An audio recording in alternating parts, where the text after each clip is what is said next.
Today we're going to talk about men and raising boys into men, and we're going to talk about the new APA guidelines for men's mental health and what it means to be masculine nowadays. Right. Yeah, these were promulgated, presented, published in late 2018, the last part of last year, from the American Psychological Association, and they're called practice guidelines for boys to men, something like that.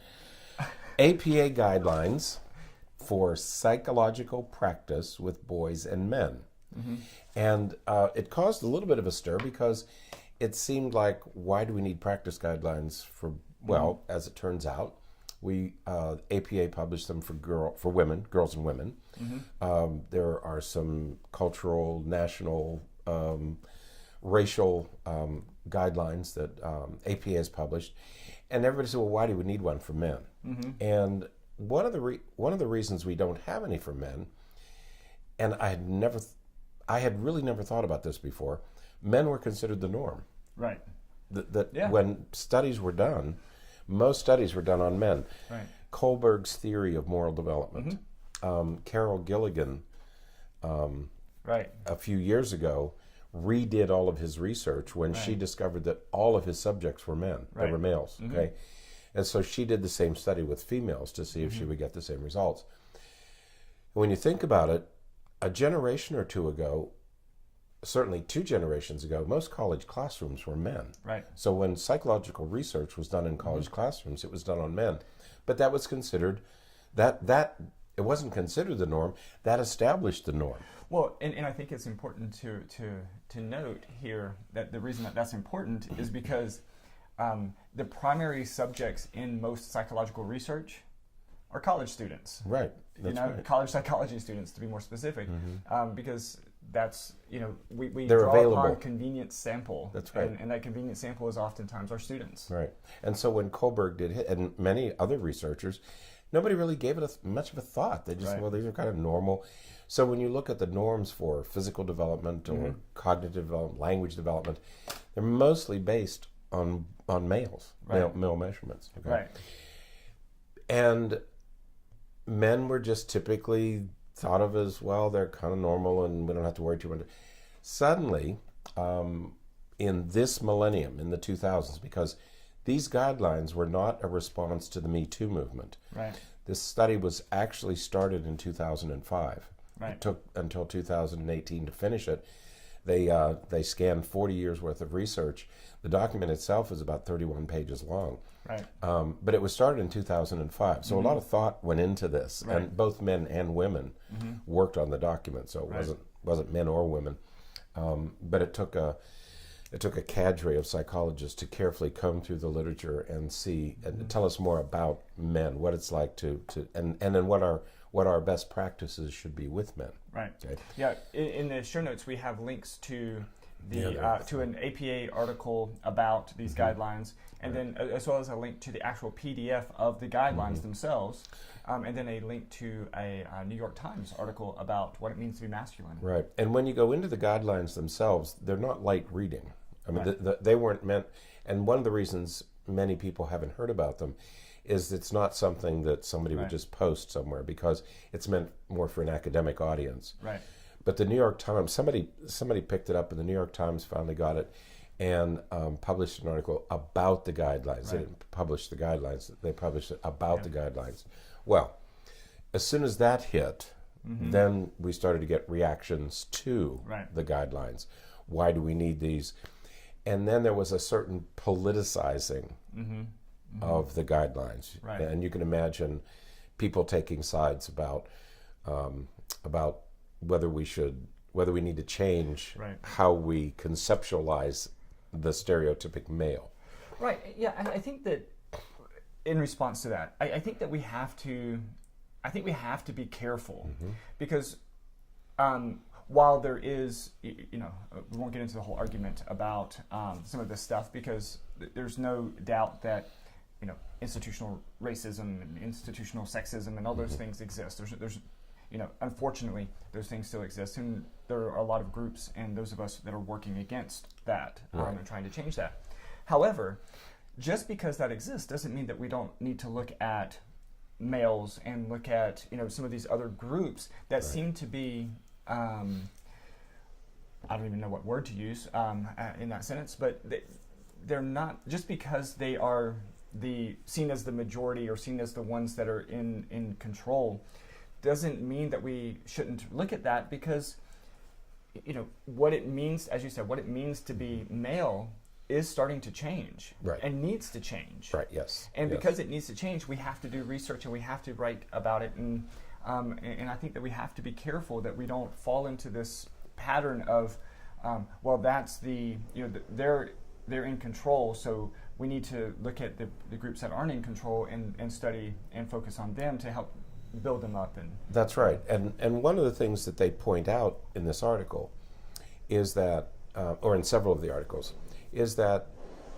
men are about 81% of the executives and 92% of the professionals, and so 81% of congressmen are males. Right. Okay? That's beginning to change. In 2016, it changed, but traditionally, it is. That's frustrating. We've been here for a while this morning, getting ready for most of the day. For getting ready to podcast, and when we start the podcast, they start pressure washing right outside our front door. I wonder if they can hear that. I think there's no way you can't hear it. Anyway, bear with us. We'll keep going. Yeah, but they'll slow the down noise you hear in the background is they decided to pressure wash our part of the building. Suddenly. Right, just as we start talking. Okay. So hang in there. We will try to persevere. Trying not to be distracted.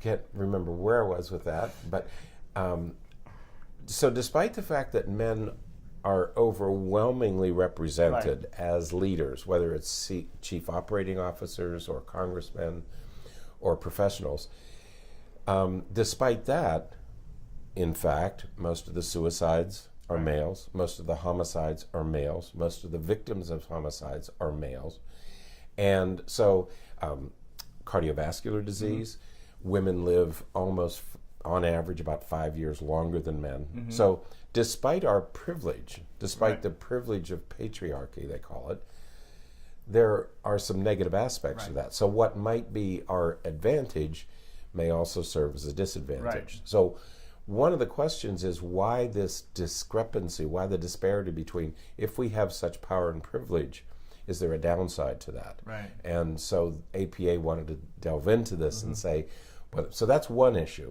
The other issue is the typical socialized male isn't allowed to show emotions. Right. Isn't allowed to, if you cry, you're a baby. Right. If, you're supposed to enter competitive sports and be a shark, a barracuda, you're supposed to be highly competitive. Right. You're supposed to, and males are aggressive. Right. We know that too. Supposed to be. So the typical socialized male is aggressive, competitive, and assertive, and confident, unemotive. Right.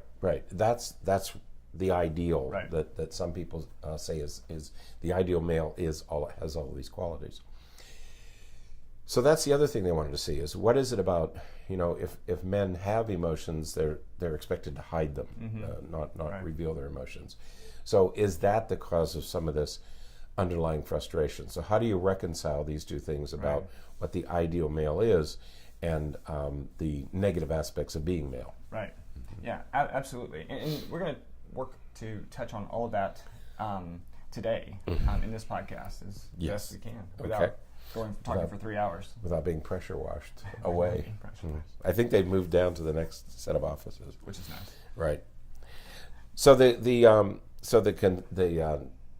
typical socialized male brings with it increased risk of physical health and mental health problems. Right. Okay. Yeah, absolutely. So, and we kind of touched on this a number of months ago when we talked about, we did a week on men's mental health, and we talked about the challenge for boys.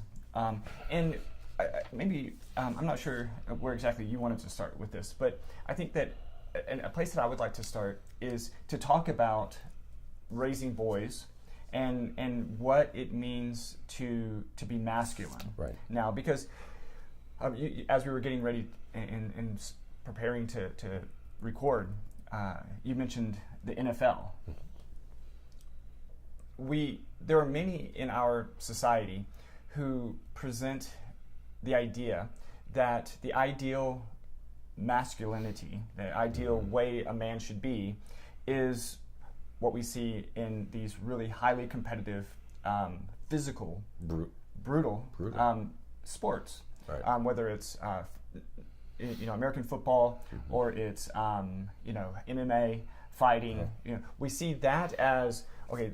They are the most manly men out there, and we see that, and we label them that because they are physical, because they are large, they're strong, and they're assertive, and they, and they can be aggressive and violent. Right. The concept of the real man. He's a real man. Right. He's a man's man. Right. He hunts and he, plays sports, and he's very aggressive and assertive, and that's somehow become an ideal that we want to work towards. One of the negative, not actually a negative response, but a more thoughtful, critical response of the APA guidelines. He began with talking about NFL football players and how they talk about each other. Right. And if that's your ideal, if that's what you consider the ideal, then you might take issue with these guidelines, because some of these guidelines move in a very different direction. Right. Okay, they're not idealizing that you got to play hurt. You got to look at the whole concussion thing. Right. I mean, it took how many years? Oh, absolutely. Before people said, no, it's okay. You're not a wimp. Right. We're talking about serious brain damage here. Yeah. You're not a baby if you don't go back in and play after you've had a concussion. Okay, so it takes time. Right. Yeah.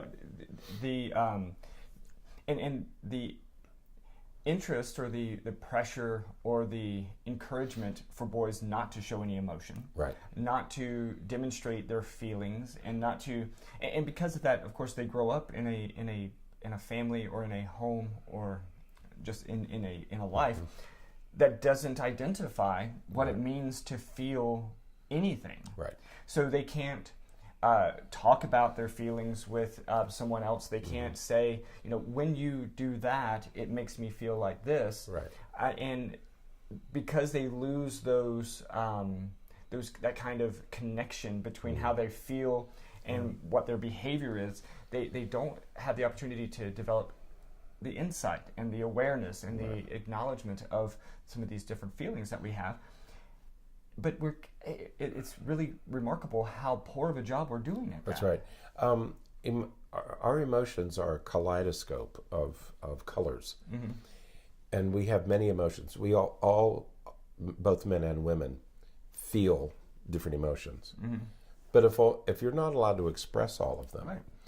And I can imagine there are boys who, they're not allowed to cry, they're not allowed to complain, they're not allowed to. About the only thing they are allowed to express is anger. Right. Okay, and that's what you learn how to express. So everything gets channeled. People come into our offices and they use the word, starts with P, angry. Okay, but if you delve a little deeper, it's really not anger. Right. It's they were hurt. Right. But they label everything because that's the only emotion they were allowed to express. Exactly, and I think that the reason we're talking about and starting with boys is because these boys, of course, become men. Right. And as they become men and they enter into relationships and they enter into engagements and marriages, they are unable to communicate with their loved one, their partner, their spouse, in a way that's effective in expressing the way that they feel about different things. And they hold on to anger and resentment and frustration, and they don't ever process what's happening in their life in a healthy way so that they can make positive changes and positive gains. Yeah, it's not even an accurate interpretation of what's going on. And they don't acknowledge all these other emotions. They don't even realize they have them. Right. And so everything gets channeled as anger, either verbal anger, emotional anger, physical anger. Right. Yeah, so we have to do a better job starting out with boys. Right. And that begins with a change in the way that we think about masculinity. We, again, as we said a moment ago, we look at masculinity right now as that ultra male of that overtly assertive, physical, aggressive, both physically aggressive sometimes, but also just socially aggressive. Right. You know, a man takes what he wants. You know, we hear those kinds of statements. And I think we have to really start to shift the way that we're teaching our boys what it means to be a man. Yeah, because when studies that have been done on how we talk to boys and girls, and we talk to girls differently, and even mothers do. They talk to their boys differently and less than they talk to their girls. Yeah. Okay, so we get in the whole area of language development. Boys hear a different vocabulary, and they hear fewer words, and they're not as emotionally salient as what we talk to with girls. Right. You know, we're always telling our girls how cute they are, and we talk about emotions. With boys, let's go in the backyard and play and roughhouse. You know, so it does start with boys, and we're not when we talk about aggression. I think you and I agree. When we talk about aggression and assertiveness, masculinity, we're not talking about the Harvey Weinstein date culture. Right. That we're not talking about that kind of aggression. Right, because that's a very extreme version. Right, and we're not talking about that. We're talking about the type of masculinity where boys are blunted emotionally. Right. They're not allowed to give vent to those emotions, and there's some thinking now that those pent-up emotions may be related to some of this aggression and mental and physical health problems. Yeah. In the way that all of that relates to physical and mental health problems is that when we experience emotions, our body is sort of designed in such a way to experience the full range of those emotions. But when we're blunted, when we are restricted in the way in which we can express emotions, our body holds on to some of that and it translates it into stress. Right. And because it holds on to it in stress, we develop this chronic stress model in our body where our body isn't able to adapt and adjust and deal with, you know, a stressful situation in the quick way in which it wants to, and instead it's chronically exposed to those corticosteroids and hormones that just linger in our body for long periods of time and only exacerbates the problems later in life. You wonder, it does make one wonder if it is the cortisol, this free-floating cortisol, that if you're constantly suppressing and you're constantly under stress, if that stress is compromising the immune system, and it's our immune system response that's leading to these earlier forms of mental and physical illness. Right. You know? Yeah, and because we know very clearly that there's a direct, almost a straight line, direct connection between many mental and physical health issues with stress. With the immune system. Stress in the immune system, because we know that cardiovascular disease, which is higher in men, is related to stress. We know that diabetes and heart disease and things like that. Strokes, heart disease, all of that, epilepsy, all the neurological diseases. Men are more highly represented in all of those disorders. Right. And we talk about how women tend to have higher rates of depression, but I think that that's an overestimation. I think it's because most men don't seek help. That's right. And so we don't have a clear number of men who experience depression. And as you said earlier, what tends to happen is they experience depression, but they're expressing it as anger, and they end up with some other diagnosis. That's right. And as one of the researchers who worked on the guidelines pointed out, first of all, most men don't seek professional help. It's a sign of weakness. Right. Okay. But those who do, very often, because they have these outward signs, because we say in our classes, and I know you've used this too, when women are depressed, they go to professionals. When men are depressed, they go to bars. Right. Okay. So they begin to drink. Right. Well, then the diagnosis becomes substance abuse. Right. So even the professional is sort of getting it wrong because they are they're diagnosing the outward expression, and the outward expression may be violence. Right. It may be domestic violence. It may be substance abuse. But that's the underlying problem is depression or right. anxiety. But because men tend to externalize, professionals don't get the diagnosis correct right.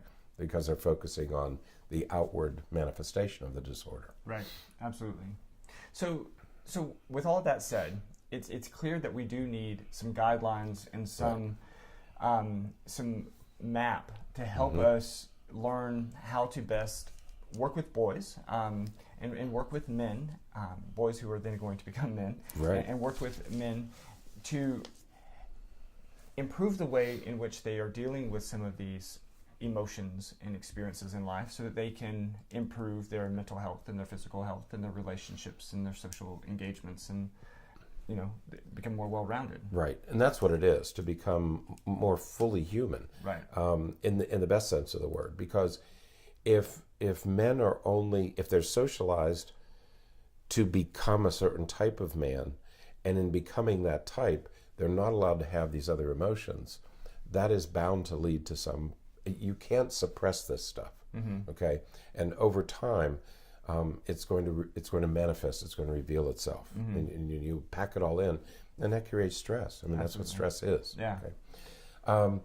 And remember, these are guidelines, and the authors of this study and several authors who have written about it, including the Pappas article, they note that these are guidelines. They're not standards. Right. Standards are different. Right. Standards have an enforcement component.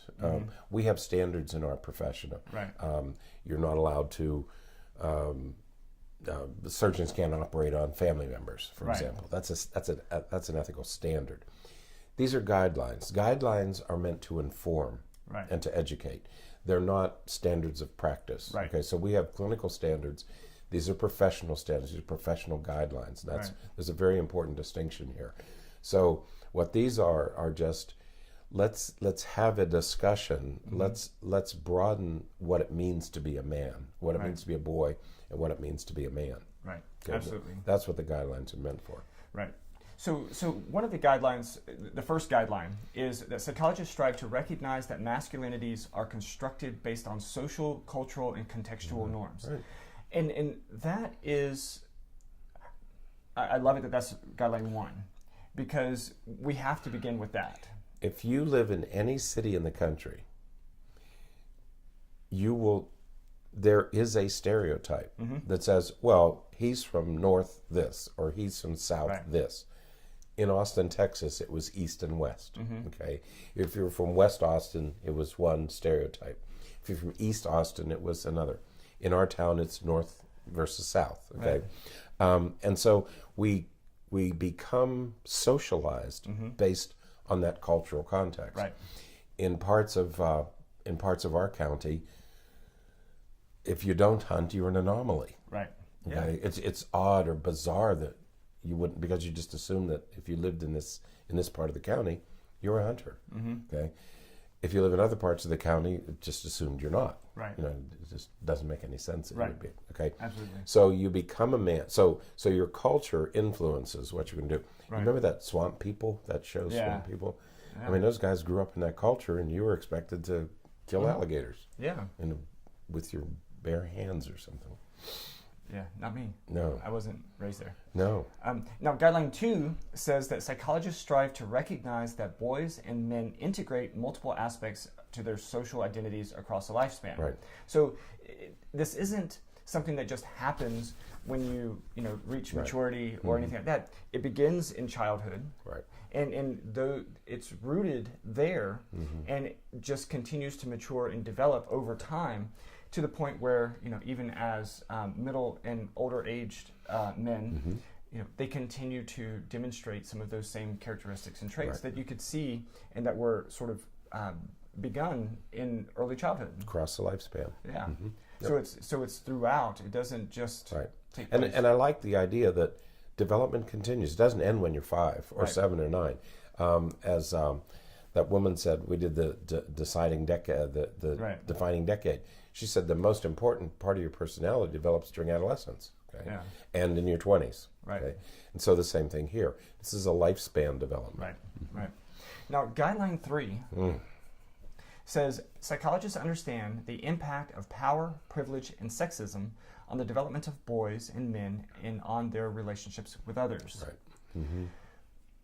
So here what we're doing really is that we are acknowledging that to be male brings with it a I don't know if we want to say institutional privilege. I think you would say institutional. That, I'm certainly not saying that it's deserved. Well, we have institutional racism, we have institutional sexism. Right. I mean, it's just assumed that the head of companies will be men. I mean, 91% are. And that's unfortunately continues to be true. But what I fear that this does, and this is why the guideline is here, is that creates an expectation. Mm-hmm. Now, expectations are double-edged. So on one hand, you have that's the expectation, and so the person may strive and work to become that. But the other side is that then that becomes the expectation, right? And it's just I don't have to work for it; it's just going to happen. Right. The assumption is right. Right. And the unfortunate consequence of that is like what we talked about with boys in education. Mm-hmm. Boys are failing. Right. They're not doing well in education. They're falling behind girls. Girls are really, and it's great that girls are advancing and working hard, and girls are taking over. There's more girls in college and graduate school than there are boys. In our field, 72% of PhDs are awarded to women. Right, and that's a huge shift from just a few decades ago. Right. And it's great that more women are involved in this, but I think that, at least in part, the reason that this is happening is because the expectation that many boys have is that it's just going to happen for them, and it's starting not to happen for them. Right. And that's going to lead to, again, mental health concerns and physical health concerns. Yeah, it's true. There was a time when men didn't compete with women for places in graduate school. It was only men. And I think of 2 generations ago, Southern schools were mostly staffed by white football players. Right. Because you didn't have to compete. National Baseball, Major League Baseball. You only competed with white players until Jackie Robinson. Yeah. And that was in the 50s. Right. So we didn't compete against girls, as we called them. And so it opened it was a much broader field for men, and so you could just sort of move into any of these positions. Well, now you're competing with the other half of the population. Right. Right. Yeah. And again, it's great that it's moving in that direction, but the we've nurtured girls to get there. We haven't nurtured boys to get there in this new world. If for no other reason, I think that these guidelines are important because it's a new world that boys are entering. Right. I say boys to young men are entering, because a generation or two ago, you didn't have to compete with women. Yeah. Today you do. Right. So now, guideline 4 gets more into relationships, and it says psychologists strive to develop a comprehensive understanding of the factors that influence the interpersonal relationship of boys and men. Man. Once again, this is where a lot of that emotional stuff comes in. To be able to communicate with one another openly and honestly, and express those full emotions, so that when you have a relationship, you can say, "Man, it really hurts my feelings when you say that." You and I are raising young men. Yes. And despite all the messages they get from us and they see at home in what we model, they will come home and they will repeat what they're hearing. Right. And what they're hearing is, oh, girls are just fill in the blank. Right. Okay? Because there are still many young men out there who are espousing, who are mouthing, verbalizing what was true 2 generations ago, where men were in total control. Right. And we had this view of women as objects. Okay? That has changed, and yet many young men haven't changed with it because they're still getting that old message. Okay? And so I think Guideline 4 is really important. Yeah. And Guideline 5 focuses on fathers. Psychologists strive to encourage positive father involvement and healthy family relationships. And this is, again, another really important shift that's happened over the last couple of generations, where it's gone from, it's the mother's role to raise their kids to the father has to have an important part of that. Needs to be there. They have to not just be there, but they have to be actively engaged. They have to be a participant in the raising of their children, because they, when kids are growing up, they need that paternal influence. What we typically see, especially with families going through a divorce, generally speaking, fathers aren't as involved with very young children. Right. Children who are 3, 4, 5, and 6. It sort of falls to mothers for some reason. Not in all cases, of course. But dads need to stay involved at every level, because if there is a divorce, right, you want to spend time with your children, but you don't know these young children. Right. You don't know what size clothes they wear. You don't know where to buy stuff that they need. You really don't know much about them, because their care has been taken over by their mothers. Well, and not just that, but also the whole issue of attachment. Right. Kids become, when we think of attachment traditionally, what have we thought about? The attachment between the child and the mother. Right. Well, the father has to have an attachment with the child That's as right. well, or the child has to have an attachment to the father as well. And I love that. Like when my children were born, I had the opportunity to be in the birthing room. We were in the room while right, we were and to be there and to see and touch and hold the baby immediately, which is fantastic, because that allows that bond to happen between us and our baby. But we also have to be involved over those first important years, because that's what allows the child to attach to us. Yeah, typically dads sort of become invisible through those years, and then they pick it up again when they get to high school, where they get into high school athletics and college and all that stuff. Dads sort of re-engage. But you got to stay engaged across the lifespan, across the life of your children. Right. Number 6 says, guideline 6 says, psychologists strive to support educational efforts that are responsive to the needs of boys and men. Again, so we're taking it from, we have to be involved emotionally with our kids as we're raising them, but we also have to be involved with them educationally. Right. Having worked in the schools, who is typically at the meetings? It's typically the mom. Right. Fathers don't take as active of a role. When do fathers become involved? Science fair projects and math homework, right? That tends to be the case. Right. And fathers need to be involved much more readily. They need to. Kids need to see their fathers read just as much as they need to see their mothers read. Lap reading is for dads and moms. Dads and moms, Guideline 7 says psychologists strive to reduce the high rates of problems boys and men face and act out in their lives, such as aggression, violence, substance abuse, and suicide. Right. Yeah, you just have to dampen that stuff down. I mean, it is sort of a natural tendency. We know about testosterone. We know about androgens. So we know we have this genetic predisposition to aggression and risk-taking, but it's the dad's role to modify that. Right.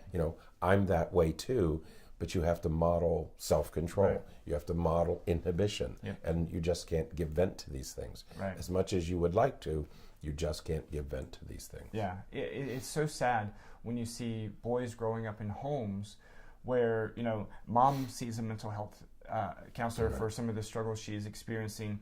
The kid is struggling with different things, and dad stays home and drinks, and he deals with his stuff by removing himself from the family. Dads are bringing kids to us more and more frequently now. It's getting better, But when you think about it, who's doing the chauffeuring, who's doing the driving, who's doing the accompanying, and dads need to be involved. They need to be as involved as moms in both health and mental health issues. Right? Yeah. And which takes us to guideline 8 that says psychologists strive to help boys and men engage in health-related behaviors. So once again, it's really important that boys see their dads taking care of themselves, eating healthy, engaging in healthy lifestyle, exercising, and back to reading, and just living healthy lifestyles. Sleeping well, and taking care of themselves. Your sons are going to do what they see you doing. Right. If they see you using tobacco products, if they see you using alcohol, if they see you drinking and driving, if they know you do that, if they know you drink and drive, they're going to model what they see, and they're going to model what they know about you. Doesn't matter what you say. Right. It doesn't matter what you want. They're going to model, they're going to do what they see you doing and what they know you do. I was talking to a young man the other day, And I'm interested in your perspective on this too. When you talk to most teenage boys, most of their fathers are in their 40s. Right. And a generation ago, when you talk to a teenage boy, almost none of their fathers had smoked weed. Right. And so dads were able to say, I never smoked it. Mm-hmm. Now, dads who are in their 40s, many of them smoked weed. Right. Currently, I mean, in a few years, almost all teenage boys are going to have fathers who smoked weed. Mm-hmm. How do you occupy the moral high ground? How do you say you shouldn't when either you are using, because many men in their 40s continue to smoke, how do you tell your kids not to? Right. You know, so your kids are going to do what you do. They're going to they're going to do what they see. Yeah. They're going to become their fathers. Right. Yeah, that's really challenging. I think that we have to. I think we have to have discussions about it and talk about it in an open way and say, you know, you certainly are not going to deny and lie, right? Because I think that if you, as soon as you start lying, then they're going to lie. The expectation. I mean, how do you say to your kids, "Well, this is illegal, so you can't"? Right. You did it. Or you're doing it. Right. Yeah. And it's, you know, so what lesson are you teaching them? Right. And what is it going to mean? Yeah. You know, if we don't legalize it in a few before this happens, how do you instruct your children if you've been a user? You know, so it's going to create a interesting dilemma for us. I'll have to think about that a little bit. Guideline 9 says psychologists strive to build and promote gender-sensitive psychological services. Now, the idea here isn't that you're teaching boys to be gender sensitive. Right. What you're doing is you're talking about the fact that we need to, as psychologists, we have to provide services that are gender sensitive. Right. You know, we're not, you know, a lot of times you go into therapists' offices and they are very genderized. Is that fair? Is that a real word? Yeah. And what happens, and because I have certainly seen this, when we first started practicing, we borrowed people's offices. Oh, yes. And we had this one office that we shared that was... It was a woman's office. And it looked like a woman's office. An older woman's office. People don't even know what a doily is. I've never seen so many doilies in my life. Probably most of our listeners don't know what a doily is. They're all over. They're just like, artificial flowers and doilies and and so we would have boys that would come in and you could see that they were uncomfortable and they were like, you know, where am I? Yeah. You know, it's like down the rabbit hole. Right. And so we have to be sensitive to some of that, because if we want boys to come in and for us to work with them, if we want men to come in for us to work with them, they have to be able to feel comfortable. You have a man office. You have a man cave. I have soccer stuff. Soccer balls, footballs. But Star Wars. Doctor Who. Yeah. So yours is sort of gender neutral. I try to be. But, you know, I got, you know, we have games and stuff like that are gender non-specific. Yeah, you're sensitive to that stuff. We'll try to be, but gender sensitive. Yeah, and so, but we do have to think about that, because, you know, if we want men to come in for treatment, if we want boys to come in for treatment, they have to be comfortable where they're coming to talk. I wonder if boys come in here and they look at us and they say, "This guy's a wimp. I'm not going to listen to him. He's a wimp." Right? Well, they might think that. I mean, with somebody. With me. Yeah, maybe. Oh. No, your office is pretty good. You've got a... Where's the bow tie in this family? That's true. I do wear the bow tie in this family. See that? Easy. But you've got a piranha in your office. I do, and that's set the tone. It's a little intimidating. Right. Guideline 10 says psychologists understand and strive to change institutional, cultural, and systematic problems that affect boys and men through advocacy, prevention, and education. So that one's heavy, but just we need to be involved in trying to help elicit change in the way that we are, the way that society works and our culture works. You know, and after after I read all this stuff, and we have a dear friend in Scotland who specializes in this, Fraser. After I read all this, I thought, boy, we really need to be. We have a project. Our practice has a project in one of the local schools systems here, and I really want to talk to them about this because the boys in that school could really use this kind of the guidelines. Absolutely. These kinds of things, those boys could use. Yeah. And I'm going to talk to the principal about. I sent her some of this information, but I'd like to start a group here. Working with dads to deal with kids who are in elementary school and middle school and high school. How do you deal with your infants? How do you deal with your toddlers? Right. How do you deal with your elementary school students? Wonderful when you said you're there for math and science fair. Yeah. Right? That's it. That's your role until they get to high school. There should be many more things that we're doing with our boys. Absolutely. So, check out the guidelines. Check out the articles that we've linked in the show notes. They're really, really good. And I think that I really like that we are as a professional group, we are taking on some of these stereotypes of masculinity. I think that we've been friends a long time. We work to show our emotions, and and I know that we see a lot of people who don't, and because they don't, we see those tendencies to hold on to that stress and that frustration and all of those emotions that we need to be expressing. They tend to hold on to those, and it leads to other issues and problems. And that whole problem of all of the emotions somehow get translated into anger. Right. And that's not really the emotion that you're feeling. It's not. Well, they do that, and we sort of encourage that, and then we get really upset with our boys for being aggressive and being angry. Right. Well, why is he angry all the time? Well, you're telling him to be angry all the time. Because that's the only emotion you allow him to express. You're not allowed to be a baby. If he's anxious, you say, hey, take it out on the field. Take it out on the field. If you're depressed, hey, go punch a punching bag and get some of that depression out. It doesn't have to always be anger. Right. So we need to allow that full spectrum of emotions, that full spectrum, and it's okay to love things and to care about things and to. I have a question about this sports culture that we have in our country because it's become very aggressive.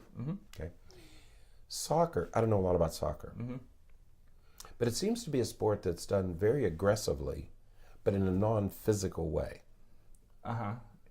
It can be right. I mean, even at the professional level, right? They're very careful to protect the players, right? And the players don't go after each other.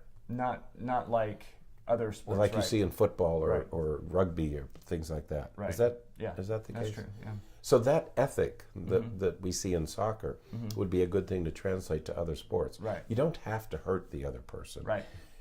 Soccer is a skill sport. Right. Okay. It's much more skill and executive functioning skills. They did a study that found that the stronger the soccer player, so the higher the level of soccer a person skill plays, level, the stronger their executive functioning skills. Right. It makes sense. Yeah. It's fantastic. That'd be a good model to, think of soccer where you're good and you're effective, but you're not hurting anybody. Right. Yeah. So. All right, well, that is it then for today. Until next time, stay happy, stay healthy, and forget to be afraid.